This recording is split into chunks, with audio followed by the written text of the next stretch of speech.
let me take you back to 2015. I'd recently raised a couple of £100,000 for our budding young startup. We'd recently finished painting our non-serviced offices, and we coined the space Nano Towers, as it sat on the top floor of a Flatiron-style building. The pointed bow of the office, making it an unappealing space to most businesses. But for us, looking out over the streets of Bristol, it represented the fact that we were finally captains of our own ship. We had to clean the toilets ourselves, the wonky floorboards would creak under the wobbly desks, and every morning we would walk into the office covered in sweat because there was never a working lift. But it was ours, our lease at least, a product of the work we'd done to establish ourselves over the past year. We were in that hazy glow of early funding and feeling very grown up because we had our own office. And the tech team had one request. Can we have Slack?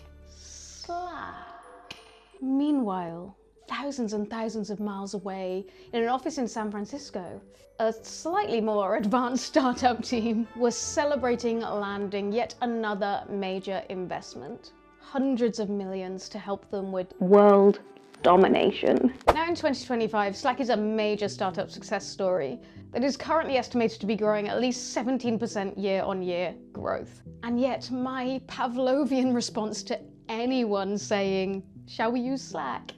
is, I hate Slack. Now my investigation suggests that this is unfair, but I'm not the only one. Tell me in the comments below if you are a Slack lover or a Slack hater. Is it Marmite? And if you've never heard of Slack before, let me know that too. If you haven't, then you're in for a treat. Get ready to jump on a decade-old trend.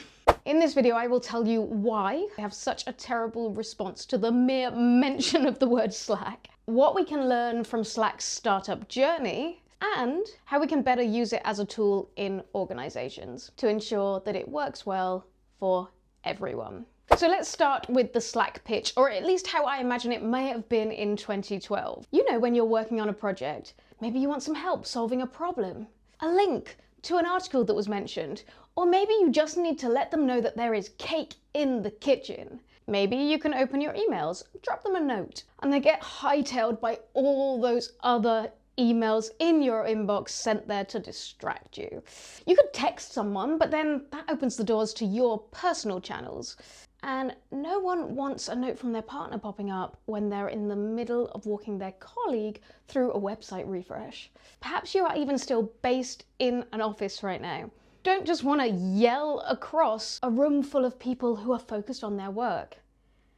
How do you even yell a link to somebody else anyway? www. All of these solutions are terrible, and don't even get me started on Google Message or the clunkiness of Teams. Definitely during the 2010s, if not still now. Businesses are leaving millions of dollars on the table because their teams are not communicating well. Enter Slack, your team's software platform that focuses on transforming the whole workplace by making it simpler, more pleasant, and productive through its collaborative messaging platform. And if you're worried about the word Slack, meaning that your team is slacking off, that's not what it stands for. It stands for searchable log of all communications and knowledge. The proprietary messaging technology that underpins Slack was initially developed for a multiplayer game, but now it allows for near instant delivery for all those small interactions, which will help a team connect and thrive. And it's not just direct messages. You can set up channels so that you can have conversations about certain subjects with certain team members. The Beachhead market is small but fast scaling teams, but with both free and enterprise solutions, it is suitable for everyone from solopreneurs who are doing collaborations all the way to corporate entities. The founding team has extensive startup experience, and the whole team has worked together several times. Founder Stuart Butterfield, alongside the rest of the founding team, is well known in Silicon Valley for developing and exiting Flickr through an acquisition to Yahoo in 2005 for $25 to $30 million. The team is rounded out by Eric Costello, credited as being the playful heart and soul of the business, as well as customer lead, Cal Henderson and Sergei Moratov, with their complementary technical capabilities. The mission is to make work life more pleasant, more simple, and more productive. Keep watching to find out whether I think it achieved that mission. So let's dive into Slack's origin story. Chapter 1, the pivot. What's that you say? How can you pivot at the start? Well, as I've already established, the team had already worked together on several projects. And their story begins many, many years before my team gathered around in that creaky office. Although I'm sure they had some similarities back in those early days. They founded a business called TinySpec. And the whole founding team seemed to mostly be interested in building something that is novel and impactful. Eric Costello once said, Butterfield isn't driven by being successful for its own sake, or just making lots of money. Instead, he enjoyed the craft and pleasure of applying his skills to build interesting, useful things. A lesson many founders could learn from today. So the first point I want to make here is that Stuart Butterfield and the rest of the founding team were not first-time founders. And it wasn't the first time they'd all worked together. As with so many successful startup stories, there is the whole Flickr prequel to the Slack story. Now, just a quick aside on Flickr, you may remember this from that one friend who was really into photography in the noughties. And they would upload their semi-professional photos to Flickr and then send you the link on Facebook. They couldn't just put them on Instagram because it didn't exist. So after the Flickr acquisition, the team got back together again, and this is when they formed TinySpec. And their real focus was on building a game. They wanted to create a game called Glitch. Now, funnily enough, Flickr had also started as a game, which then pivoted into something else. And the team worked and worked on building Glitch, but ultimately they couldn't make it work. It's interesting when you read about it because they say they ended up a bit stuck in the middle. They did manage to raise quite a lot of money for it, and they put a lot of work into it. They also had a passionate user base, but it wasn't growing quite quickly enough, and they weren't quite getting to where they were getting the return on investment that they needed quickly enough. So they were a bit in a grey area. Do we keep pushing forward or do we not? Do we close this down? And I think they could tell that it was becoming sort of stickier and stickier to grow this. So in the end, they shut down Glitch. And really, this is the story as old as time. For those of you who don't know the journey of my startup, whilst we didn't shut it down, we did do an acquisition, there was a lot of this going on at the time. It actually just takes so much longer than you expect it to. At the time when they shut down Glitch, they released a statement saying, unfortunately, Glitch has not attracted an audience large enough to sustain itself, and based on a long period of experimentation and our best estimates, it seems unlikely that it ever would. And given the prevailing technological trends, the movement towards mobile, and especially the continued decline of the Flash platform on which Glitch was built, side note, this was a big conversation for us in the early 2010s. It was unlikely to do so before its time was up. Glitch was very ambitious and pushed the limits of what could be done in a browser-based game. And then those limits pushed back. But what it did effectively was allow players to talk to one another within the game. And that core technology was ultimately what was then used to start Slack. But in my opinion, the real magic that skyrocketed this business was the founding team. Recently on a podcast, Cal said, so the process of deciding, we realized that when we shut the game down, we wanted to keep working together. The founders, whatever we did next, we'd want to keep working together. So you had this passionate set of complementary skilled people who really liked building things that could be useful to other people. Now, I want to take you back to my story now, which was my development team that wanted Slack. They could see the issues with email.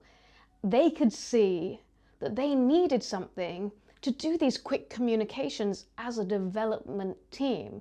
And I think that this is also one of the real reasons that Slack was successful. I think it was built by people who were genuinely interested in building things and collaborating together to create something.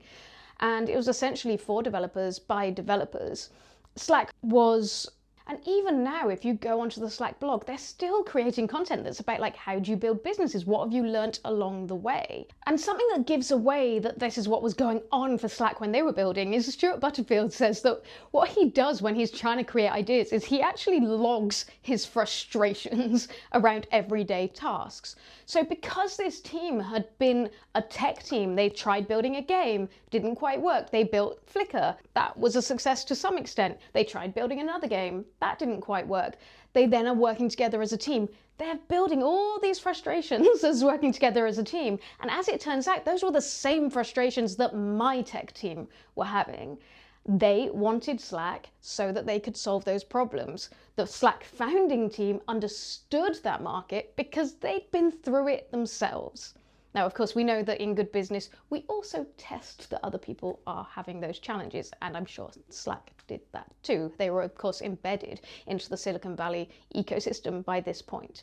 So they took that same core technology, they found a different application that was based on frustrations that they knew people were having, and they also had what we call the Beachhead market, which was other people who essentially resembled them and what they were doing.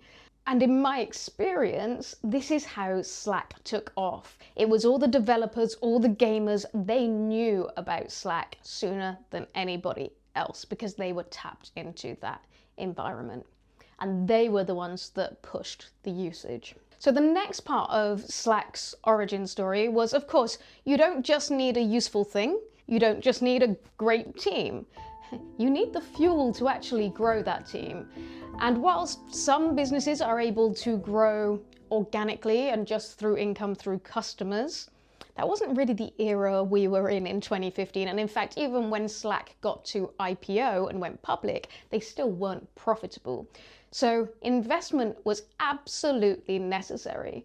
And Slack really caught the Silicon Valley cloud-based SaaS wave. They were in the right place at the right time. And you know what? Compared to now, if you were in the right place at the right time, doing this kind of product, it was easier to get funding.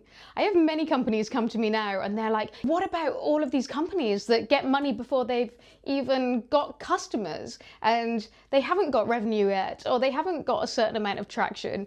I'm like, yeah, it might have worked that way for Slack. Doesn't mean it's going to work that way for you now, unfortunately. Although if you tick some of the boxes that Slack ticked, then perhaps you might find it slightly easier. And those boxes that they ticked within the startup playbook were, they were second-time founders, they were a team that had worked together before and did a successful exit. Of course, the thing that often isn't said is that also means that they've got a bit more fuel to play with just personally.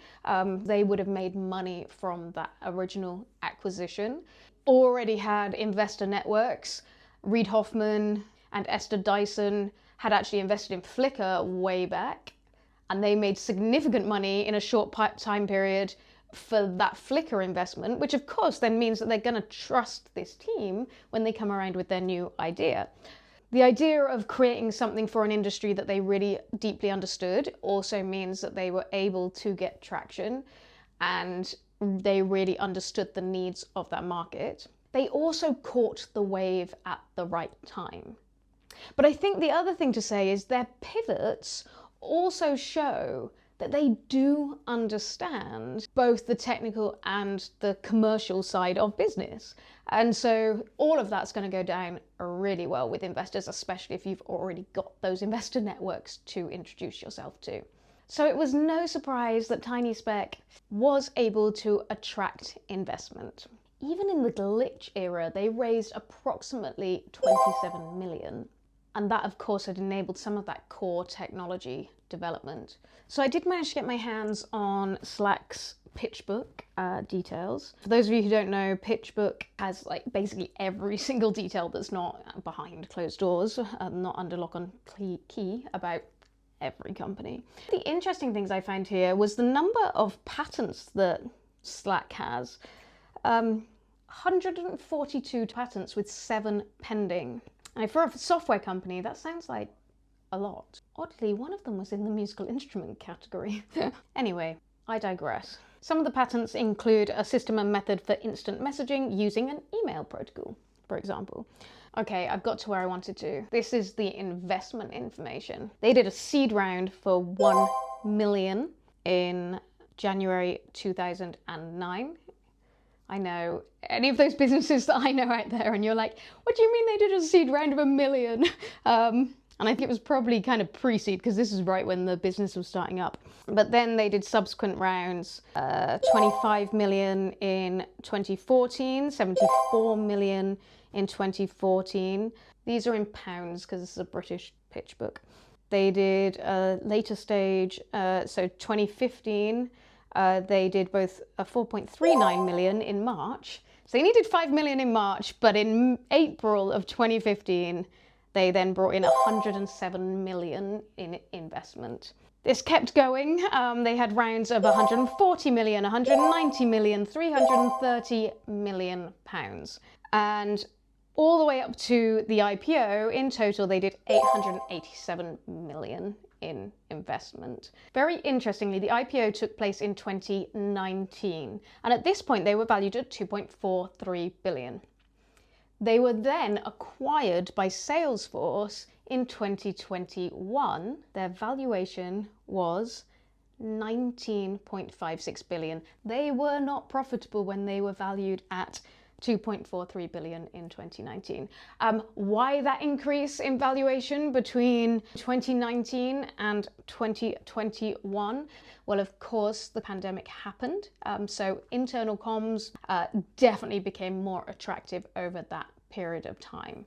Having a look at them here. So in 2020, the income was 493 million. In 2021, the end of their fiscal year, their revenue was 701 million. But throughout that whole time, they were still making a loss. So that growth was not because suddenly they were profitable, but their revenue had shot up over the period of time from when COVID came in.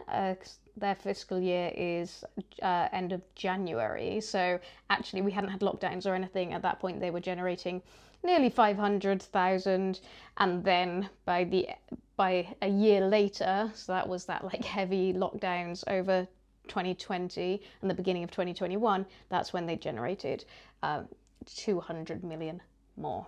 Wild numbers. So clearly Slack was this massively exciting proposition for many, many investors. Not profitable, but decent user numbers, which I will find for you and put on the screen. But back in those days, not everyone understood why we were just adding another messaging channel.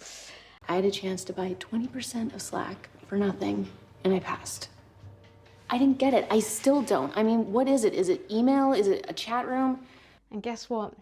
She's not the only one. I also did not understand why we would need Slack. Why I hate Slack. First of all, it's just another messaging channel. I currently have approximately 7 email addresses, as well as Teams accounts for 2 different places, 1 Slack account at the moment, and of course I also have WhatsApp groups, I have messages. It's just another thing to check, just another thing to have a whole bunch of notifications building up from. So this is my first reason why I find it difficult and why I have found it difficult in the past. Now, I don't know if that's is there something to do with my autism and I struggle because it's just more mess, right? It's just more busyness, more mess. Everything feels more and more disordered the more places you have to check in order to get your messages. The counter of that is it can actually be quite useful to have very specific places for specific things to go to. And I understand that I have a portfolio career, so I do have, not everyone has this many email accounts. But certainly when I brought this into my team initially, I was like, I've just got another thing that I'm going to be behind on. And honestly, when I was leading the business, because Slack was our internal tool, it was way more important for me, or certainly I felt at the time, to be on my emails, because that was where we were communicating with external people, with investors, with customers. And so I mean, obviously the team is important too, but because I was really the only outward person at that time, I was like, oh no, now I've got to check Slack. I've missed something on Slack. Oh.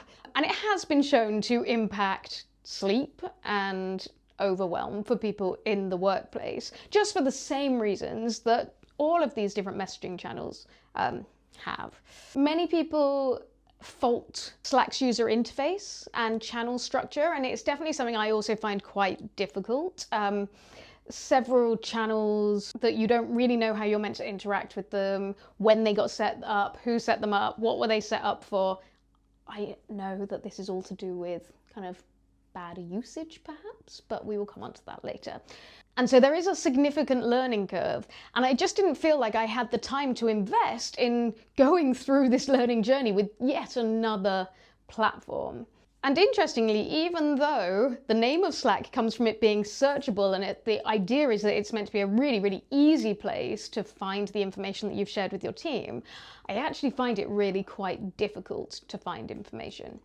And then the final reason I really hated Slack, keep watching to the end of the video to find out if this hatred is as strong now as it used to be. I think I really struggled because in many places there's been very unclear usage rules. So in that first business, I was the CEO, I could have set up these usage rules. I didn't feel like I had the time or the bandwidth. It was just another thing to do.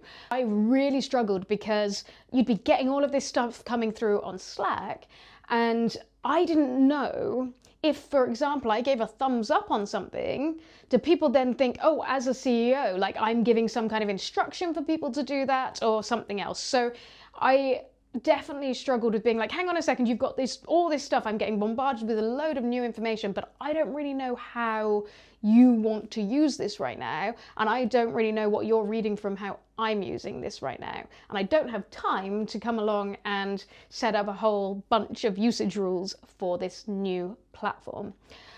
Another thing I've found that is totally ridiculous, and if you're a founder and you do this, then it's wild.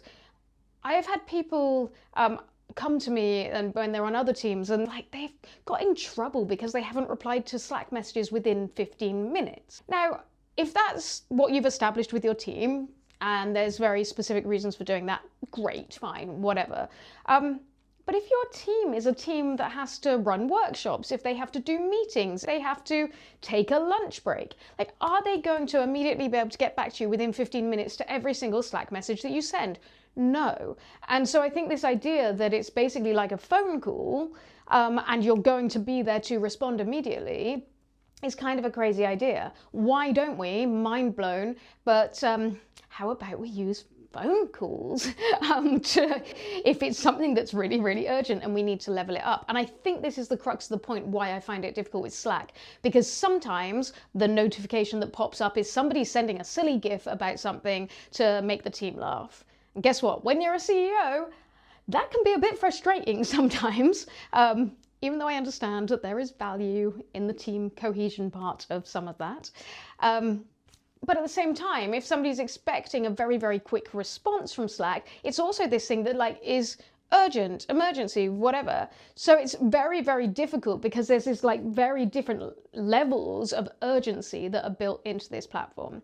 So I think all of these things for me just made it something that was just very overwhelming, something that I hadn't introduced into the team. So I struggled because I hadn't spent the time really researching how this works, how do we use this best, what are our rules of engagement, and so that overwhelming nature of it is something that I have now carried through in many, many different scenarios. And I've never, till this point, really jumped on board the Slack train. So those were my reasons for hating Slack. But why do other people in the world hate Slack? What controversies have there been?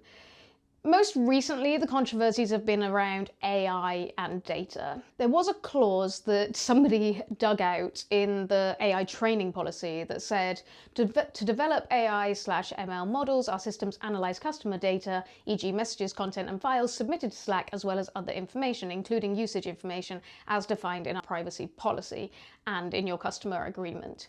This was actually an old policy. It was a mistake that it was in there, or maybe somebody had dug it out from the past. And the reality was customer data was not getting used to train large language models. This was once Salesforce owned Slack, so a Salesforce spokesman said, Slack has industry standard platform level machine learning models to make the product experience better for customers, like channel and emoji recommendations and search results. These models do not access original message content in DMs, private channels, or public channels to make these suggestions. We do not build or train these models in such a way that they can learn, memorize, or be able to reproduce customer data. We do not develop LLMs or other generative models using customer data. Slack uses generative AI in its Slack AI product offering, leveraging third-party LLMs. No customer data is used to train third-party LLMs.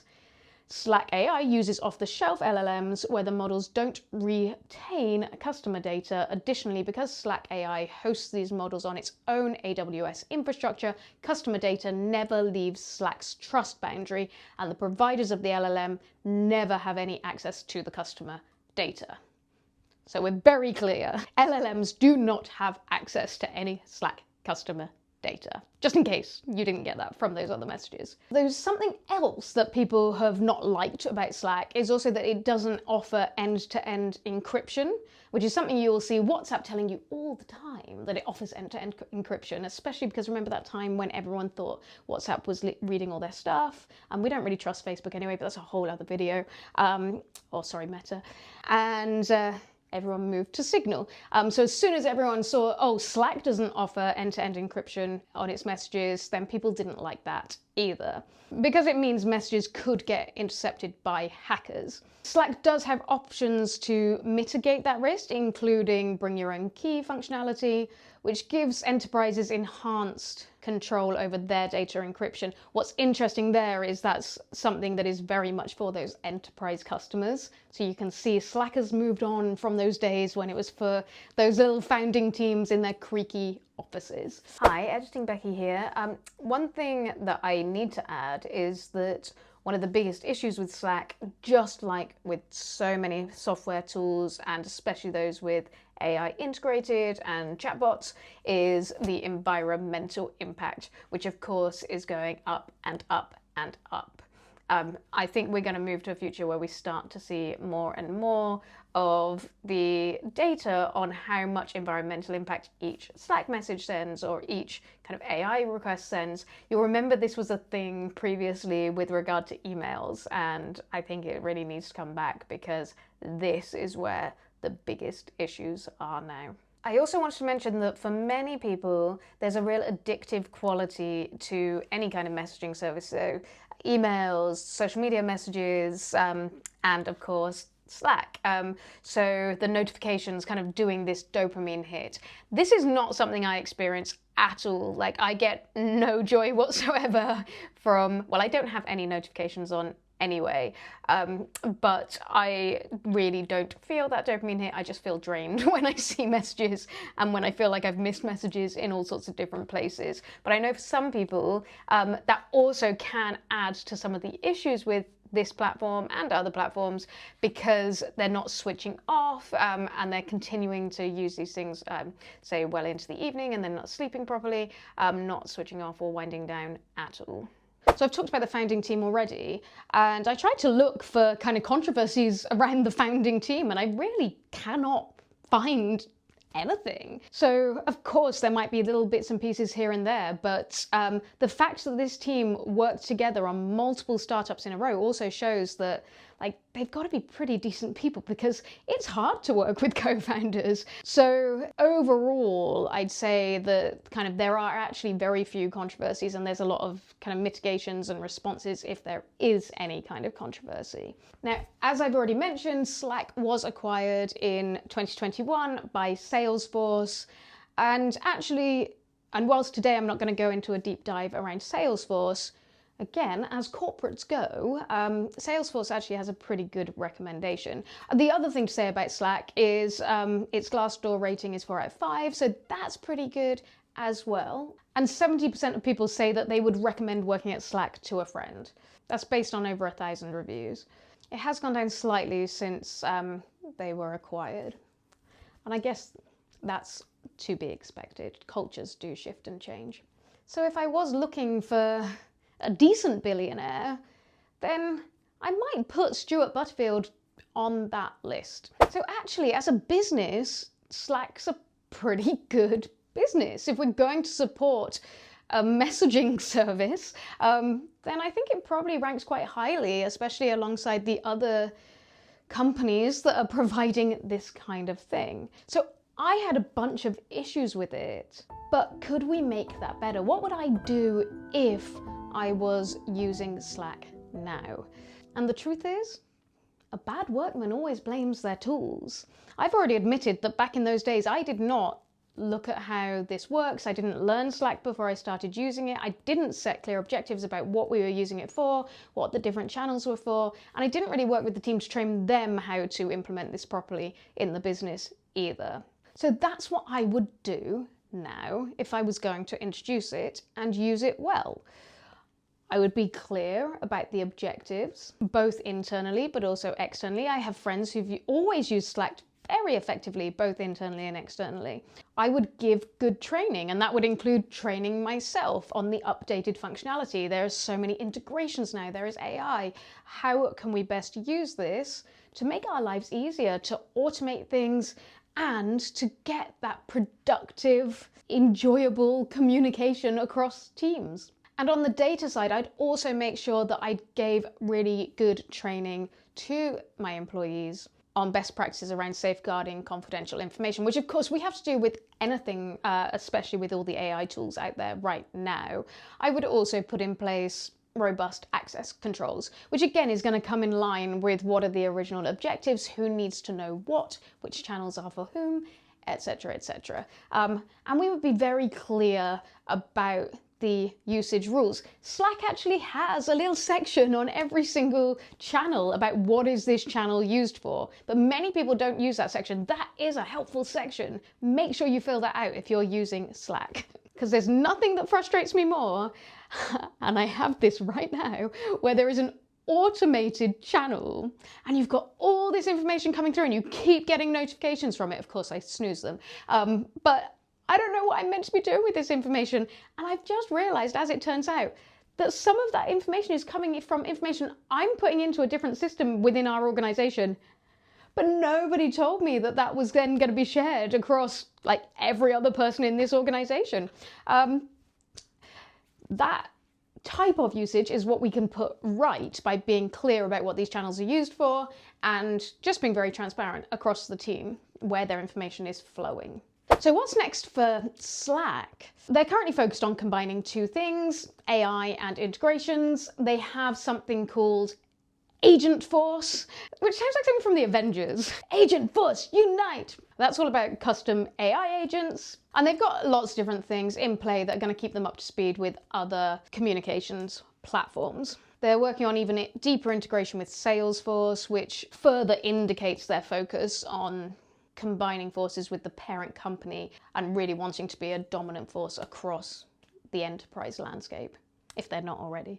These stats will tell you where they are right now. They currently have 79 million monthly active users, with projections ranging up to 4.2 billion for their revenue in 2025. They have people using this in 150 different countries. 215,000 organizations now use Slack. Some of the early investors in Slack made an insane amount of money, really big returns. And most of them exited around about the time that Slack went public in 2019. Some estimations put the return on investment at about 500x for some of those early investors. And I've actually read even more than that, about 1,000x elsewhere. So if you'd have put $1,000 into Slack in 2009, then you would have come away with $500,000 in 2019. In hindsight, it was not one to turn down. I passed on Slack. And the lesson on that? Sometimes going with the herd is the right thing to do. As for the founding team, they're all angel investors and just really living their life right now. Stuart exited Salesforce in 2022 and now invests in other startups that matter to him. including Tandem, which is a virtual office platform for remote teams. Eric actually retired a bit sooner. He actually had a fire in his house, which thankfully everyone was okay in the end, but I think it was something that shook him up quite a lot. He did return to work, but it really shifted his priorities, so ultimately he left. I can't really find anything about where Sergey is now. And I think of all of them, Sergey definitely stays more under the radar. And Cal left Slack just 18 months ago, but he did recently return to do a podcast on the Building Slack website. It sounds like in the last 18 months he spent most of his time building a Lego model of Notre Dame Cathedral and listening to 150 audiobooks, which honestly, like, that is some habit stacking I can get behind. And when asked why the team stayed together so long, he said, "I think we like each other, which is helpful. We have a complementary set of skills. The joy and the motivation was in creating stuff and seeing people use it." It's really so simple. They were so successful because of the intrinsic motivations. They were genuinely driven by wanting to create things. If they weren't, then they could have just walked away after the Flickr acquisition and probably lived perfectly fine lives. The fact that they were able to stick together also lends credibility to that statement that they genuinely liked each other and liked working together. And even when they came back, they built Slack, they still stuck together for another decade as they built this company. So in summary, the hat I wear now is no longer that of the disheveled founder. My business did not make anyone 1000x, unfortunately, not my first business anyway, but hey, we're still in the game. And we certainly paid a few people's mortgages for several years, so I feel pretty good about that. I now work with other leaders and other entrepreneurs, and when we talk about communications platforms, we will look at what is the most fit for purpose for that team. Now I've done this deep dive, am I still gonna say that I hate Slack? I don't think so. But I do think that the most important quality that made this business a success is actually no longer in the company. And that's the founding team and their desire to create something that was useful. As a final thought, don't be afraid to think big and think deeply. Stuart Butterfield once told Forbes, "Studying philosophy taught me two things: to write really clearly. I learned how to follow an argument all the way down," which is really invaluable in running meetings. That's a pretty grounded and humble quote. It's not necessarily a sticker you would put on the back of a bumper truck, but it does encourage us to keep on following those arguments all the way down. Look for the nuance and don't be afraid to carve your own thoughts and opinions. Just do it based on real information. That's what true leaders do. Let me know in the comments if you like this deep dive and if you would like me to do it for other businesses or other products. And I look forward to seeing you again soon. Bye.